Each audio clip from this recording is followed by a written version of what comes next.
There's a lot in there, but one of the things I want to ask you about that Justin Trudeau has made no secret of is the legalization of marijuana. Yeah. As the outgoing chief of Toronto Police, how do you feel about legalizing marijuana? You know, interestingly enough, I spent a lot of my life dealing with the marijuana issue, and I worked undercover for a number of years in the city of Toronto. I was responsible for drug enforcement for several years as well.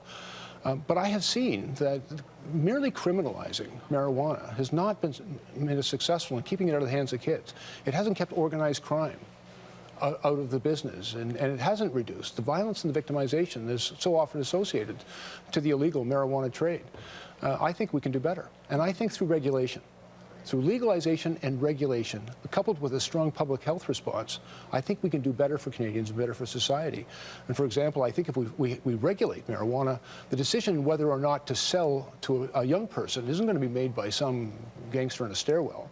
It'll be made by a government employee based on strong regulations that have been well articulated. And we'll be able to, I think, do a much better job of keeping drugs out of the hands of young people. I think through regulation we can do a better job of keeping organized crime's filthy hands off it and to reduce the violence and the victimization.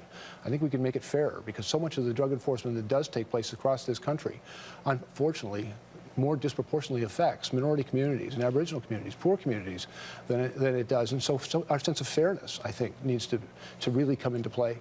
And as well, I think we need to make sure that we give law enforcement the tools to deal with impaired driving, some of the social disorder, and invest some of the money that can be raised through taxes on that in a public health response, because there are significant public health issues related to the use of marijuana. Okay, so let's talk specifically about the riding that you're running in.